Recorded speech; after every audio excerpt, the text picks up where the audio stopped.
Tornados são fenômenos naturais que exercem um fascínio único no imaginário humano, misturando admiração e temor. Sua força devastadora e imprevisibilidade os fazem serem frequentemente retratados em filmes, documentários e na cultura pop, alimentando tanto o medo quanto uma intensa curiosidade científica. Como eu sempre falo nos meus vídeos, eles ocorrem em sua imensa maioria nos Estados Unidos, pelo fato de que a localização das grandes planícies desse país e suas características climáticas e geográficas têm as condições ideais para a formação desse tipo de fenômeno. Porém, não é apenas lá que eles podem ocorrer. Ao redor do mundo, temos algumas áreas capazes de gerar tornados, e o sul e sudeste do Brasil são algumas delas, onde possuímos o segundo maior corredor de tornados do mundo. Tivemos vários casos famosos no nosso país ao longo dos anos. O tornado de Indaiatuba de 2005, o tornado de Guaraciaba de 2009, o tornado de Taquarituba de 2013, o tornado de Marechal Cândido Rondon de 2016, são apenas alguns exemplos de casos famosos de tornados aqui no nosso país. Mas hoje vamos falar de um caso específico. O ano era 2015, o dia era 20 de abril, véspera de feriado, um dia que tinha tudo para ser um dia normal, como qualquer outro, porém, por volta das 3 da tarde, um tornado com ventos chegando a aproximadamente 280 km por hora atingiu o oeste catarinense. Esse tornado passou pela cidade de Xanxerê e foi classificado como um F2. Ele, infelizmente, levou consigo a vida de 4 pessoas, além de ferir mais de 120. Mês passado, nós completamos 10 anos desde a passagem dele, pelo menos na data de lançamento desse vídeo. Foi um dos casos mais bem documentados de tornados no Brasil. E eu decidi fazer um apanhado com todas as informações que eu consegui reunir para poder produzir esse documentário. Foram horas e mais horas de leitura, monografias, reportagens, entrevistas. Eu tentei coletar o máximo de informações que eu pude. Portanto, peço que vocês considerem deixar um like, se inscrever no canal, ativar o sininho para receber eventuais notificações e compartilhar com o máximo de pessoas possível, pois esse aqui deu trabalho de fazer. Todos dão, na verdade, né? Mas esse aqui foi feito com bastante cuidado, especialmente por se tratar de uma tragédia que aconteceu no nosso país. Então, dito isso, sem mais delongas, vem comigo.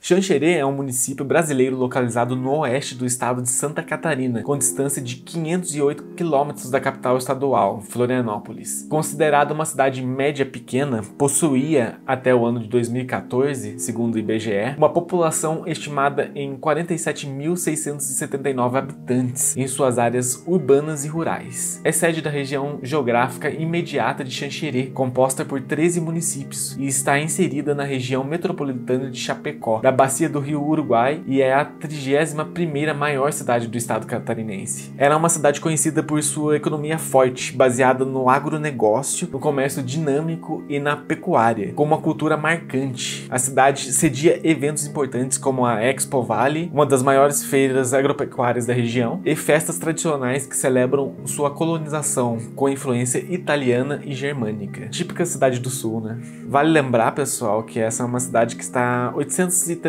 metros acima do nível do mar, ou seja, ela se encontra em uma região serrana. A cidade faz parte do Planalto das Araucárias, uma área caracterizada por formações geológicas vulcânicas e relevo ondulado, com altitudes médias em torno de 800 metros. Eu sempre tive essa impressão de que esses fenômenos eram mais comuns em grandes planícies, ou em regiões que costumam estar mais próximos ao nível do mar, e de fato pode colaborar um pouco para a formação desses sistemas, mas isso não deixa as regiões mais altas imunes a esses tipos de tempestades. Montanhas e planaltos podem perturbar o fluxo dos ventos, dificultando a organização de supercélulas, que são as tempestades que geram os tornados. Porém, vales e encostas podem concentrar correntes de ar ascendentes, favorecendo a formação de tornados em condições específicas. E foi mais ou menos isso que aconteceu com o tornado de Xanxerê. O município de Xanxerê está localizado na região oeste do estado de Santa Catarina, e os setores norte e oeste oeste do estado possuem climatologicamente maior ocorrência de tornados, com 2 tornados já registrados somente em Xanxerê nos anos de 1987 e 2015, e uma provável ocorrência de um terceiro em novembro de 1989. Além disso, já foram registrados tornados em outros municípios localizados na região oeste do estado de Santa Catarina, como em Abdon Batista, no ano de 1998, São Carlos, em novembro de 1989 e Maravilha, em outubro de 1984. Fora os registros de tempestades severas responsáveis por fortes ventanias na porção leste do estado, dando origem às trombas d'água.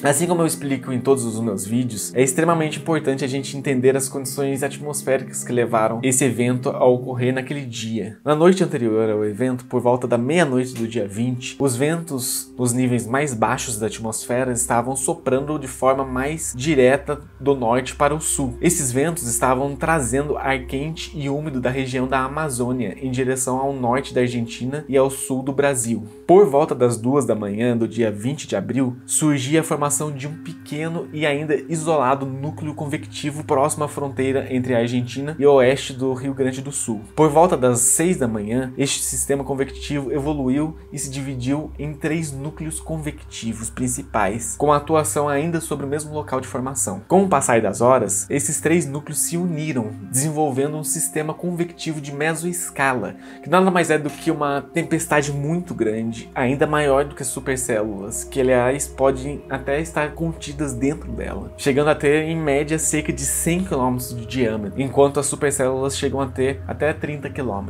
Eles são apenas um pouco menores que os ciclones extratropicais, mas eles podem incluir sistemas como ciclones tropicais, linhas de instabilidade e complexos convectivos de mesoescala, entre outros. Quando os 3 núcleos se uniram em um, formaram uma grande massa de nebulosidade associada a tempestades severas, cobrindo todo o Rio Grande do Sul e as porções sul e oeste do estado de Santa Catarina. Por volta das 11 da manhã, o sistema começou a perder intensidade sobre o Rio Grande do Sul e parte de Santa Catarina. Porém, por motivos que serão explicados mais à frente, a partir do meio-dia, o sistema começou a ganhar força novamente, formando um núcleo intenso de precipitação sobre o oeste de Santa Catarina, região onde está localizado o município de Xanxerê. Às 3 da tarde, hora de ocorrência do tornado, havia 2 núcleos principais desse sistema atuando sobre a porção oeste e central de Santa Catarina, na qual foram responsáveis pela ocorrência do evento. Pessoal, como eu digo que os Estados Unidos têm uma geolocalização perfeita para a formação de tornados,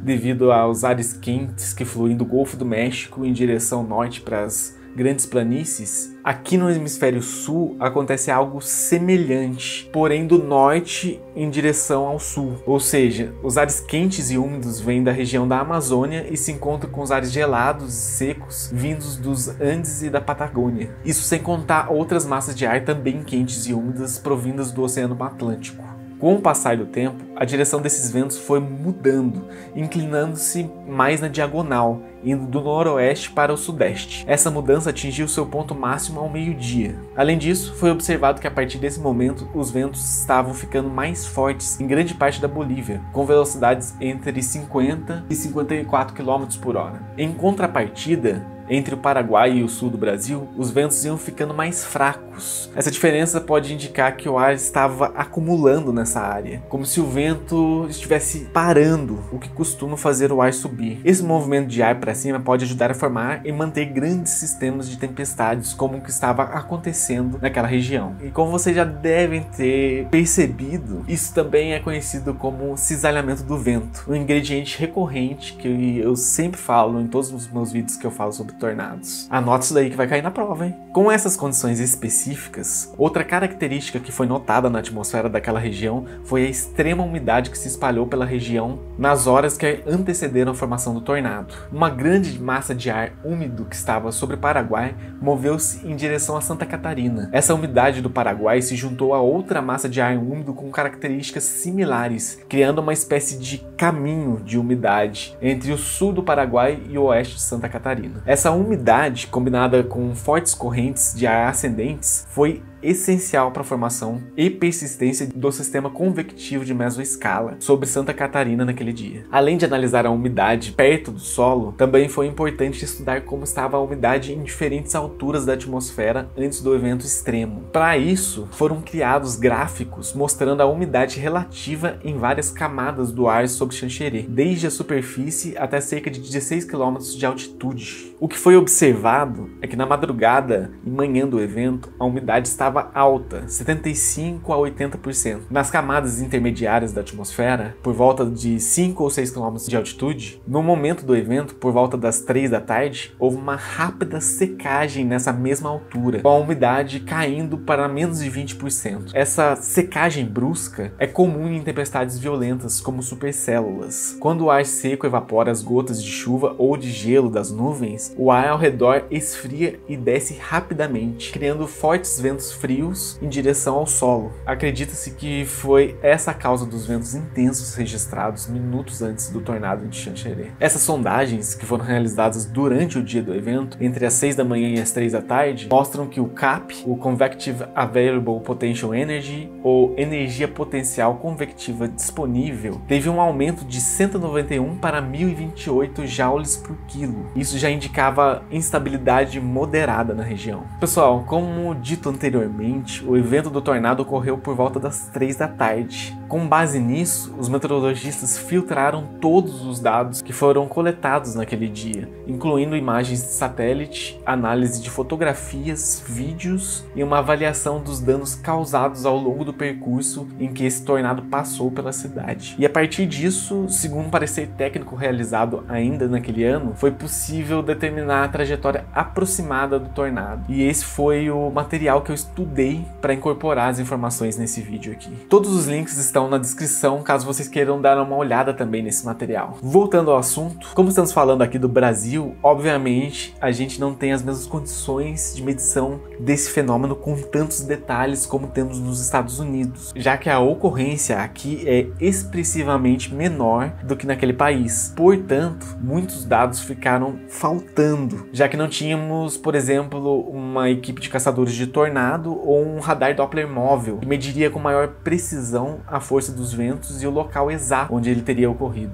Então os meteorologistas tiveram que utilizar o que tiveram à mão para poderem juntar as informações e classificar esse tornado. E por falar nisso, por esse mesmo motivo, a escala utilizada aqui não foi a escala Fujita aprimorada, Enhanced Fujita Scale, ou EF, e sim a escala Fujita tradicional, F, antiga, pois os meteorologistas careciam de demais informações, além de que a escala aprimorada segue os padrões de construções americanos e não os brasileiros. Então a escala EF ainda requer uma espécie de calibração para ser aplicada aqui no nosso país. Dito isso, depois desse contexto utilizado para explicar um pouco mais sobre a meteorologia do evento, vamos ao evento em si. Por volta das 3 da tarde, a parte norte da cidade de Xanxerê sofreria um impacto direto do tornado. O primeiro bairro atingido, Taka, teria algumas casas sofrendo danos consideráveis, com a total obliteração de algumas delas, semelhantes às destruições causadas em uma categoria F4, por exemplo.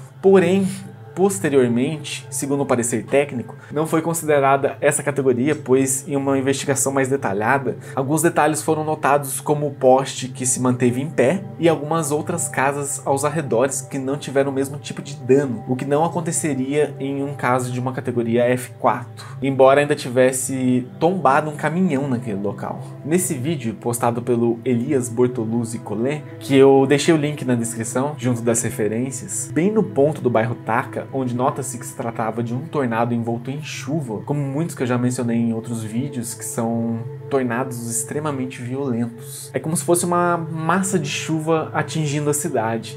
Porém, escondido dentro dele, há uma enorme ameaça. Toda essa ação acontece em questão de minutos, pois ele se desloca muito rapidamente para dentro da cidade. A chuva densa se espalha rapidamente e em velocidade assustadora. Em questão de minutos, aquele local estava relativamente calmo, como se fosse uma tempestade comum, mas isso mudou drasticamente. Aqui já é possível notar alguns danos acontecendo, com fios de alta tensão se rompendo e criando essas explosões de eletricidade. Pode-se notar vários destroços no ar também neste momento. Estima-se que por volta dos 2 minutos e 32 de vídeo, o tornado já estava passando passando por cima do bairro Bortolom e Esportes, onde esse último foi o bairro mais atingido, já que também era o mais densamente urbanizado. Essa imagem de satélite, capturada 2 anos antes, em 2013, e portanto sem um rastro de destruição do tornado, serve de referência para termos uma ideia de onde ele passou e quais foram as suas estruturas mais afetadas, como se pode ver nas marcações numéricas em amarelo. Já essas outras fotos panorâmicas, que foram realizadas por um técnico da Defesa Civil de Santa Catarina, tirado no dia posterior à passagem desse tornado. É possível ter uma visão geral da região do bairro Esportes, com muitos danos causados em telhados, além do ginásio municipal, cujas paredes desabaram completamente. E de fato, o ginásio municipal foi um dos principais símbolos da destruição causada por esse tornado em Xanxerê. Nessas imagens de drone feitas no dia posterior, entre os bairros Bortolom e Esportes, pode-se ver em mais detalhes os danos causados. Algumas estruturas foram apenas destelhadas, enquanto outras vizinhas foram completamente comprometidas, tendo seus danos classificados como F2. Embora os danos tenham sido classificados como F2, olhando aqui por essas casas, a destruição foi sim considerável. Esse prédio recebeu danos nas laterais como se destroços fossem mísseis lançados contra o concreto e abrindo um buraco na sua estrutura, embora sem chegar a comprometê-la.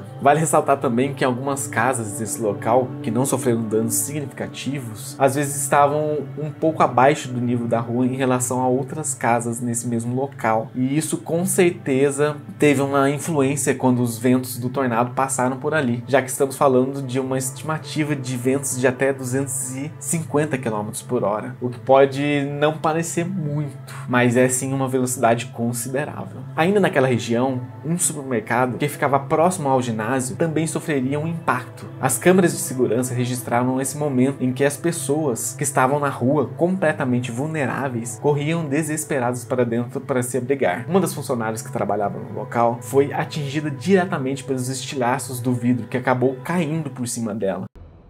Uma cena que chocou.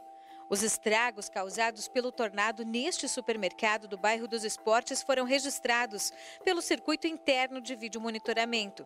As imagens mostram o desespero das pessoas ao entrarem no mercado para tentar se proteger. Vidros são quebrados e objetos e persianas lançadas sobre os caixas. A imagem desta funcionária sendo atingida pelos materiais é impressionante. Débora foi quem protagonizou a cena. O barulho ensurdecedor começou a tremer tudo e eu saí do caixa para me correr para trás também e fui atingida pelos estilhaços dos vidros daí. Ivânia trabalhava no último caixa. Mais do que se proteger, a preocupação dela no momento foi com a filha, Bruna, que estava treinando no ginásio ao lado. Daí quando eu voltei para frente, que foi muito rápido, quando eu vim para frente de novo que eu olhei o ginásio, daí veio o desespero. Porque daí não sabia se estavam vivos, o que tinha acontecido com a turma toda, né? De todos desse local no qual o tornado atingiu, o ginásio foi o mais impactado, já que teve suas paredes completamente derrubadas. Isso indicava uma categoria F3, porém, os meteorologistas ainda iriam verificar se isso ocorreu simplesmente por se tratar de uma estrutura que não continha muitas paredes internas e suas paredes externas também eram muito altas, o que poderia ter facilitado o colapso delas. Felizmente, e milagrosamente também, todos os jovens que estavam no local sobreviveram apenas com ferimentos leves. Um professor de educação física estava treinando com seu time de vôlei, com 28 jovens atletas, no momento em que o tornado os atingiu. Aqui no Street View, a gente consegue ver como que era o ginásio antes do tornado, e aqui nessas imagens após ele ter colapsado por causa do tornado. Janaína e a amiga Andressa estavam jogando vôlei quando infelizmente o vento forte destruiu todo o ginásio. Elas se esconderam no vestiário, única parte da estrutura que ficou em pé. A gente só teve noção do que era realmente depois que a gente saiu do ginásio, que a gente viu o caos que estava aqui fora. Então a lembrança que a gente tem é mais do caos que a gente viu realmente fora do ginásio. Além disso, algumas árvores que estavam ao redor do ginásio sofreram danos leves, na categoria F2, algumas até ficando intactas, o que não sugeriria uma categoria mais elevada como F3. E por isso o tornado ainda continuava se mantendo na categoria F2. Foi depois que o tornado passou por esse ginásio que ele iria e atingir em cheio diversas casas que estavam nos quarteirões próximos. Aqui nessas imagens do Street View, que datam de 2011, dá para ter uma noção de como estava antes, para a gente ter uma referência melhor. São vários quarteirões com essas casas de estruturas mais simples, com telha de eternite e estruturas de madeira, a maioria pelo menos. É muito comum de ver elas por aqui. Um vídeo impressionante que eu acho o mais marcante desse evento e que eu sempre vi circulando pela internet desde 2015, quando esse caso aconteceu, é dessa câmera de segurança. O tornado estava vindo nessa direção, onde uma câmera de segurança nesse prédio aqui, que em 2011 ainda não estava instalada, né, pelo visto, já que estamos falando de imagens do Street View dessa época. Inclusive a gente pode notar que a casa na frente é a mesma. Pouco depois das 3h03 da tarde, a gente pode notar que a rua estava relativamente calma, inclusive com algumas pessoas andando por ela. Pouca movimentação do vento até aquele ponto, mas o ambiente já estava bem escuro. Alguns carros, motos circulando, eles mal sabiam o perigo que eles estavam correndo. O morador desse prédio já nota que alguma coisa não está certa. Infelizmente esse vídeo não tem áudio, mas eu imagino que ele deva ter percebido os destroços ou o barulho do tornado se aproximando, porque afinal é um barulho ensurdecedor, né? Ele dá uma olhada, volta para dentro e a gente começa a perceber, pouco mais de 1 minuto depois, que o vento começa a se agitar drasticamente naquele local. A gente nota que as árvores começam a se agitar e logo já vem uma rajada de chuva muito forte, que molha completamente a rua e o local em segundos. É muito rápido. E vale a gente lembrar que o tornado necessita de muita umidade para se formar também. E nesse caso, como em vários outros que eu falo por aqui, ele ainda estava envolto em uma camada de chuva, o que o torna ainda mais perigoso. Olha só essas rajadas de vento. Quem já presenciou esse tipo de chuva de vento, que é comum aqui no Brasil, sabe que pode ser meio assustador, mas esse aqui, obviamente, está num nível completamente diferente. Esse motorista para o carro bem na hora que ele percebe que o tornado está passando em frente, enquanto esse outro arrisca e acelera para tentar passá-lo. Coragem, hein? Mas será que eles tinham noção de que se tratava de um tornado? Mesmo na região sul do país, ainda se trata de um fenômeno relativamente raro aqui. Por isso eu suponho, infelizmente eu não tive contato com os relatos dessas pessoas, mas eu suponho que eles não tinham noção do que estava por vir. Talvez pensassem que era apenas uma chuva forte ou uma chuva de vento, como a gente costuma conhecer por aqui. Olha a quantidade de destroços e a velocidade assustadora dos ventos nesse ponto. Aqui dá pra gente notar que o telhado da casa em frente, primeiro da garagem, depois o telhado da própria casa, é completamente arrancado pelos ventos. Essa imagem é impressionante. Aqui, ainda segundo o parecer técnico do qual estou usando como fonte, os danos ainda foram classificados como F2, pois as paredes dessa casa continuaram de pé após o telhado ter sido removido. Nesse ponto, o motorista dá até uma leve ré, devido à violência dos ventos que estão passando por ali. Eu também teria ficado bem cabreiro se eu tivesse no lugar desse cara. Uma coisa é a gente ver através de uma tela, outra coisa é você estar ali cara a cara com esse fenômeno. Eu acredito de que quem passou por isso deva ser até difícil de descrever essa situação. Tornado, cara.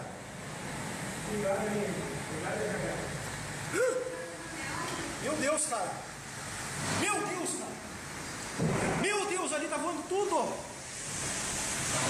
Gente do céu. Meu Deus.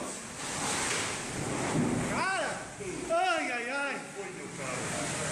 Não, tem seguro. Fica tranquilo, meu senhor. Não, viu aí, não? Tá louco, cara? Por favor.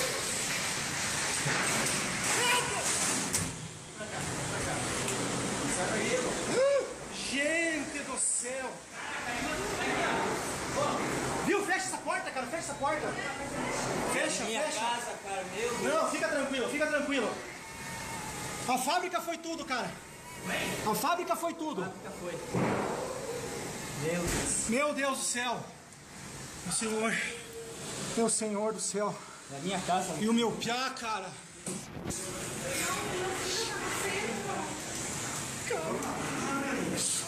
Não, fica aí, Renato. Você não vai sair daí, homem. Cara. Meu Deus do céu, cara. O que é isso? Olha lá o tornado, ó. O tornado foi pra lá. Pra onde? Foi pra lá. O poste, cara. Renato, nós não vamos ir, Renato. Nós não vamos ir, não. Não abra, Renato. Meu Deus do céu, cara. Ó, tá pra lá o preto, olha lá. Viu? Aqui pode abrir, aqui pode abrir. Olha lá, ó. Olha lá, ó. Tá vendo aquilo? Cara, ele tá voltando de volta. Não, ele vai pra lá, cara.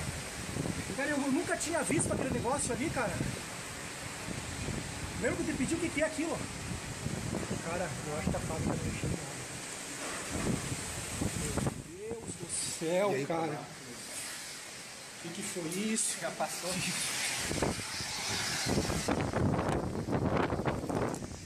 Levou o barracão ali.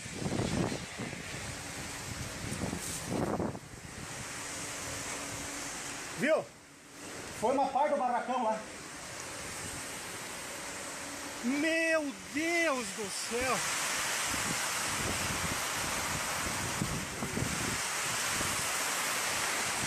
Acabou tudo.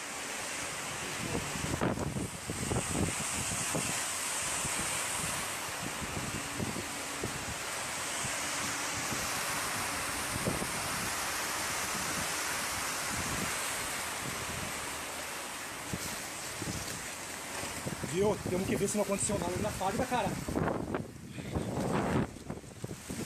Cuida dos fios, tá?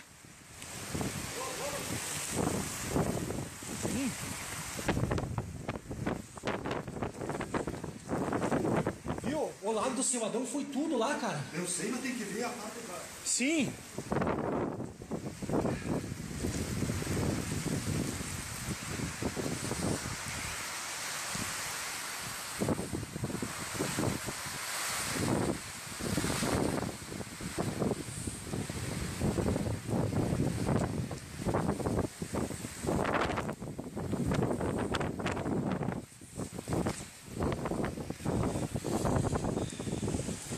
Pouco depois que o tornado atingiu aquele prédio e destruiu as casas ao redor, ele iria atingir uma casa ao final daquele quarteirão. Essa casa foi pega e jogada para o outro lado da rua. Esse é o vídeo do dia seguinte de como ficou o local e onde a gente pode perceber que a estrutura da casa ficou e ela foi para o meio da rua. Esse foi um dano meio que bizarro, né? Tipo, tirar a estrutura da casa sem que ela se partisse, colocar ela em outro lugar. Parece que eles simplesmente tiraram daqui e encaixaram aqui. Eu queria que tivesse alguma câmera de segurança pra gente ver como que isso aconteceu exatamente. Destruição semelhante foi observada também no centro comunitário do bairro Esportes. Pelos mesmos motivos levantados acima para o ginásio, o nível F2 também foi adotado para classificar os danos causados aqui. Algumas dessas outras estruturas foram atingidas ao longo dos bairros Colato, São Jorge e João Winkler, conforme esse tornado ia se dirigindo em direção leste, saindo dos limites da cidade. Em questão de minutos, coisa de 4 ou 5 minutos, o tornado havia deixado um rastro de destruição para trás e moradores completamente atordoados, não acreditando no que acabara de acontecer. Pessoal,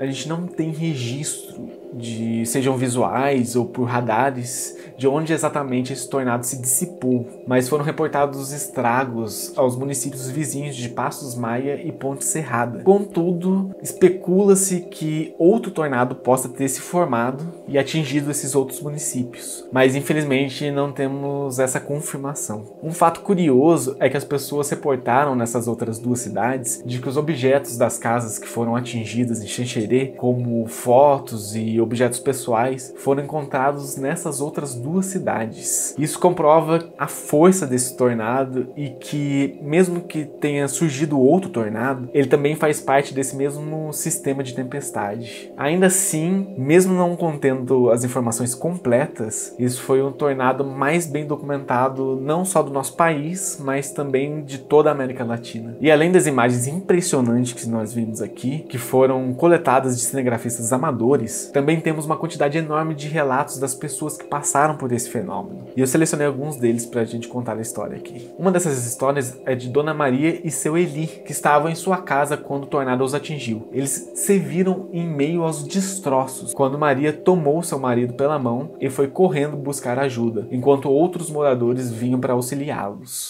Fui fazer umas coisinhas ali dentro quando eu ouvi uma pancada muito forte em cima do telhado da cozinha.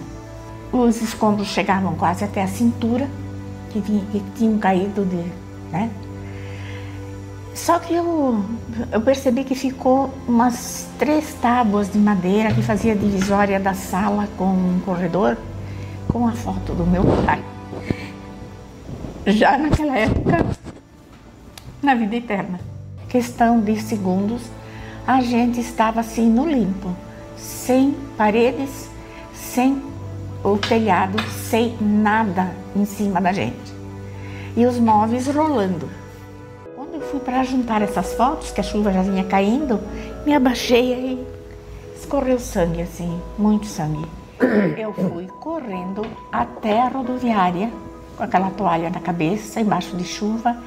E na esquina onde tem uma padaria, vocês devem lembrar, ali saiu um moço que tinha ido comprar pão, que eu ainda tenho esperança de um dia encontrá-lo para agradecer. Me colocou no carro dele e me levou para o hospital.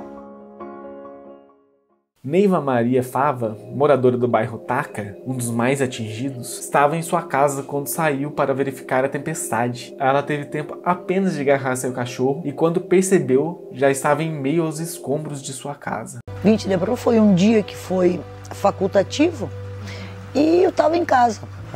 Quando eu escutei o barulho, eu imaginei que fosse alguma máquina batendo alguma rua, coisa assim, mas nunca imaginei. Aí eu fui até a porta da frente para olhar. Aí já não deu mais. Aí o bebê, esse menino já pediu colo, apavorado. E aí num piscar de olhos já estávamos aqui em cima da cacaria e na chuva. Esse aqui sobrou junto porque a gente estava agarradinho no outro, né? Senão acho que teria ido também. Aí ali que o pessoal chegou, já chegou bombeiros, polícia e todo mundo ali. Aí como eu estava machucada, aí o pessoal me levou para o hospital. Daí a senhora foi atendida? Que foi uma terceira pessoa, não foi nem a polícia e nem os bombeiros. Me falaram depois que foi uma pessoa chamada Cimadão. Inclusive é muito interessante essa pessoa que me socorreu naquele dia, se ele puder dar um oi aí, ó, pra gente poder agradecer pessoalmente, de repente tomar até um chimarrãozinho junto. É bom, porque naquela hora a cabeça não andava, né? Mas hoje a cabeça anda, então hoje nós estamos bem e podemos agradecer pessoalmente. Terezinha Fidelis trabalhava no hospital da cidade na época e ficou desesperada quando ouviu a notícia de que um tornado estava passando pelo bairro onde ela morava, já que sua filha estava em casa sozinha naquele momento. Ela se apressou para ir ao local atingido, temendo o pior, mas felizmente encontrou seu marido e sua filha a salvos. Ela retornou às pressas ao hospital, já que havia poucos funcionários para ajudar, ainda mais com a grande demanda que surgira naquele momento. E lá se deparou com uma mãe que não teve a mesma sorte que ela tivera naquele dia. A esposa e sua filha, um bebê de apenas 5 meses na época, eram atendidos após a casa da família ter tido um impacto direto. Alcimar Sutil, motorista de van de 33 anos, conseguiu salvar a mulher e a pequena bebê e voltou para casa para buscar seu filho Gabriel, de 8 anos, mas foi aí que a casa desabou por cima dos dois. Infelizmente, Alcimar não resistiu aos ferimentos e faleceu no local. Seu filho Gabriel foi levado ao hospital, mas depois de 15 dias, infelizmente também não resistiu aos ferimentos. Sua pequena irmã Ana teve apenas ferimentos leves e sua mãe não sofreu nenhum ferimento. Porém, mãe e filha carregam as marcas invisíveis da perda, da dor e da saudade, o trauma do luto repentino e a difícil reconstrução após ver parte de sua família ser levada em um piscar de olhos. Deoni Francisco Conin, de 47 anos, que era auxiliar de armazenagem, estava trabalhando quando o tornado passou sob seu galpão e ele desabou. Deoni foi atingido por uma viga e, infelizmente, também não resistiu aos ferimentos. A dona de casa cadeirante, Lourdes Lima de Oliveira, de 63 anos, conversava com sua irmã quando o tornado atingiu sua casa no bairro Taca. A irmã conseguiu se salvar, mas a cadeirante foi resgatada debaixo dos escombros com ferimentos graves. Ela foi transferida para a UTI do Hospital Regional do Oeste, em Chapecó, mas após 16 dias internada, ela infelizmente também não resistiu aos ferimentos. Ela foi a 4ª e última vítima fatal desse tornado. Pessoal, percebam a gravidade desse fenômeno. Mesmo no Brasil, tendo uma quantidade inferior comparada aos Estados Unidos, e mesmo sendo menos violento que a maioria dos casos que eu costumo comentar por lá, nós ainda estamos falando do segundo maior corredor de tornados do mundo. Isso já deveria ser um alerta para o nosso país se preparar melhor, já que não temos a mesma infraestrutura para realizar medições mais precisas e entregar uma resposta mais rápida da defesa civil. Também vale ressaltar que esse caso ocorreu muito rápido. Foi questão de minutos, 5 minutos talvez, de que ele passou pela cidade e causou toda essa tragédia com as vítimas. Há quem diga que a nossa localização e configuração meteorológica não chega a propiciar tornados que sejam de grande duração, ou seja, que não se mantenham no solo por muito mais do que apenas alguns minutos. Então, isso os torna ainda mais raros de serem identificados e, consequentemente, de alertar a população a tempo. Só para você ter uma ideia, nessa mesma região, ou corredor de tornados da América Latina, tivemos outros casos como Palmas, no Paraná, cidade a 60 km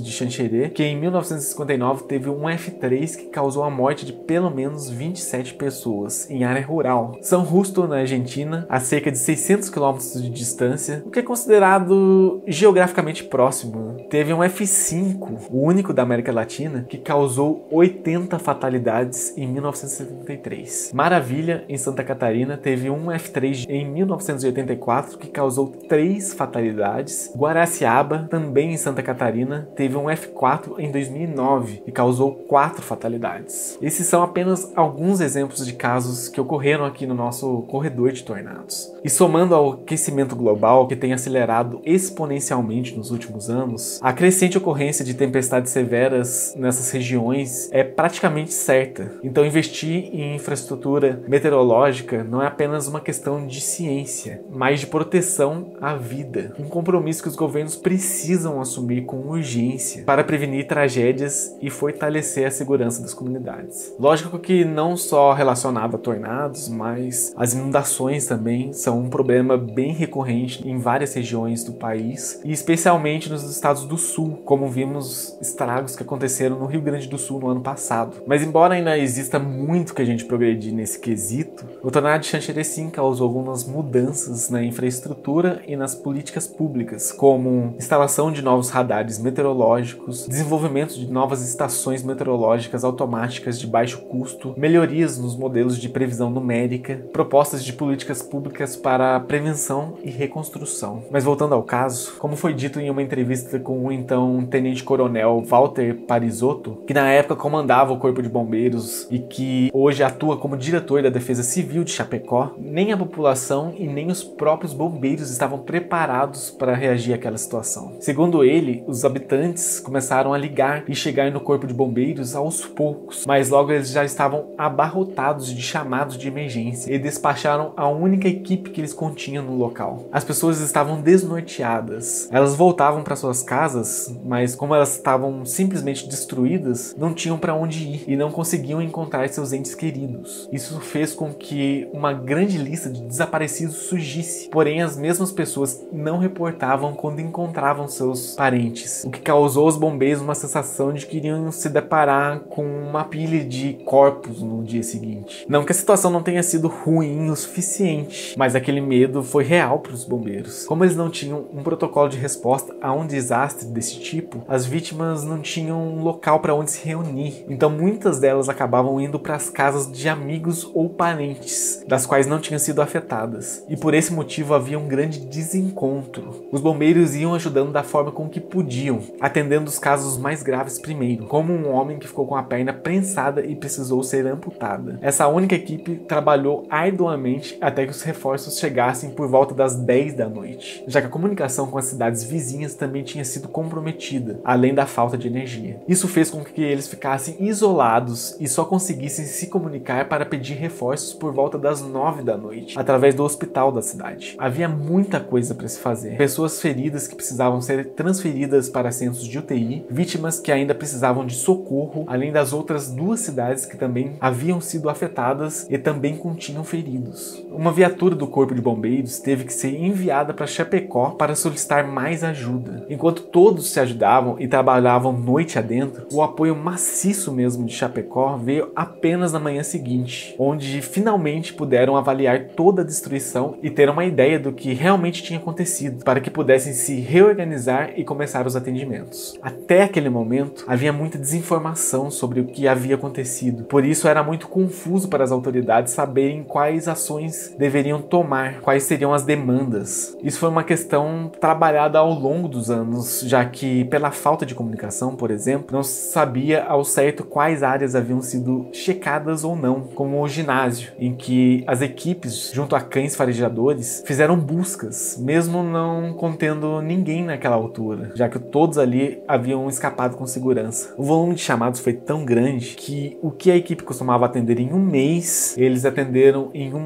hora. Alguns locais demoraram ainda mais pela falta de acesso aos carros de resgate, já que continham muitos destroços pelas ruas. Como o próprio comandante dos bombeiros falou, era um caos dentro do caos. Estima-se que um total de 2.160 residências foram sido atingidas, das quais 354 foram completamente destruídas e cerca de 400 foram parcialmente atingidas. O prejuízo foi estimado em 45,4 milhões de reais. Além disso, 2.100 pessoas ficaram desalojadas e 186 desabrigadas. O tornado também causou danos a 10 prédios públicos, incluindo escolas e o ginásio municipal. O número de feridos foi superior a 100, com pelo menos 3 vítimas que sofreram amputações, e o evento resultou nas 4 fatalidades que eu mencionei anteriormente. Nas primeiras 36 horas após o desastre, a Defesa Civil conseguiu fornecer itens básicos, como água, para todas as famílias afetadas. Desabrigados foram realocados em escolas públicas e casas de parentes, e houve uma ampla mobilização de solidariedade com doações de recursos, materiais e humanos por parte de entidades, clubes de serviço e igrejas, como a Caritas Brasileira Regional de Santa Catarina, em parceria com a Diocese de Chapecó e a Paróquia Senhor Bom Jesus de Xanxerê. A então presidenta Dilma Rousseff visitou as áreas mais afetadas, onde ela declarou o ginásio como símbolo de reconstrução da cidade. Mais tarde, ela se encontraria com o então prefeito de Xanxerê, Ademir Gasparini,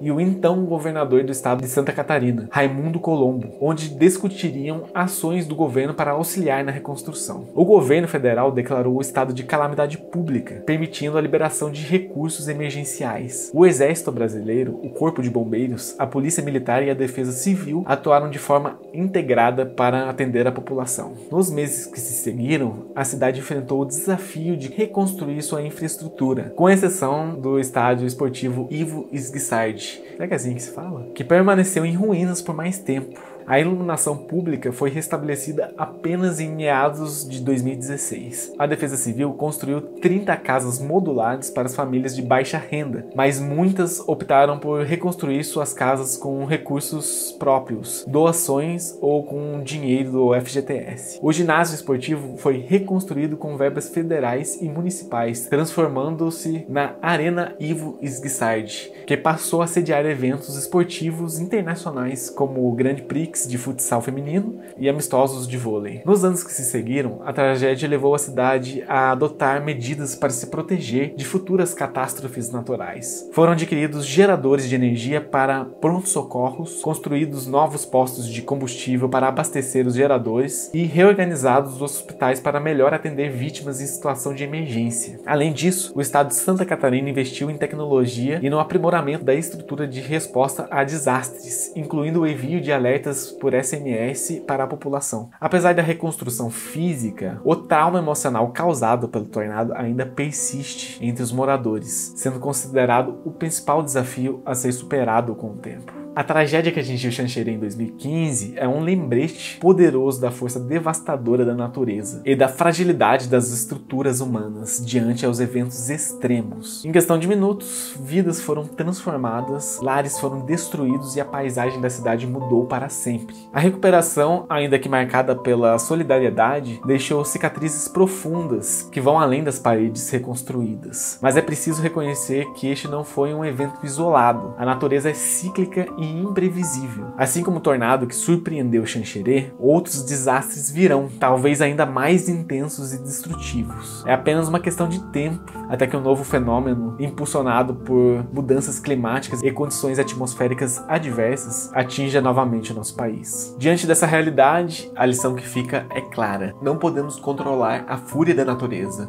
mas podemos nos preparar para enfrentá-la. Investir em uma infraestrutura robusta, aprimorar sistemas de alerta, educar a população sobre medidas de segurança e fortalecer a capacidade de resposta a desastres são passos fundamentais para minimizar perdas humanas e materiais. Se há algo que podemos aprender com Xanxerê, é que a força de uma comunidade não está apenas em sua capacidade de se reconstruir, mas em sua habilidade de se antecipar ao que a natureza nos reserva. Porque quando o próximo evento de tornado vier, e ele virá, estaremos prontos para resistir, reconstruir e continuar em frente.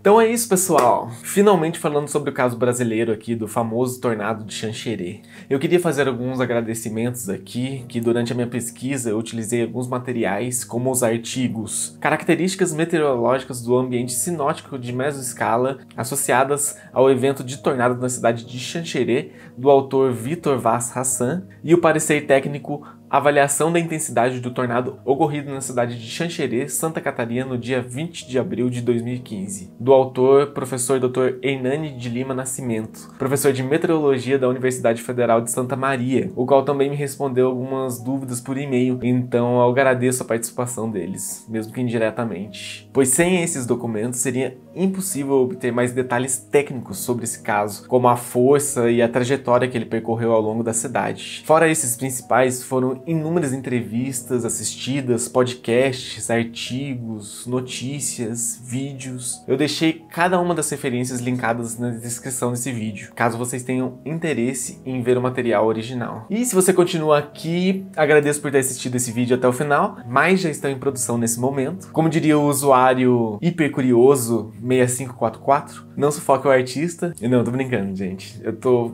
dando o máximo de mim para poder produzir mais e com mais qualidade. Então fiquem ligados. Como sempre, deixe o seu like, se inscreva no canal, ative o sininho para receber eventuais notificações e vejo vocês no próximo vídeo.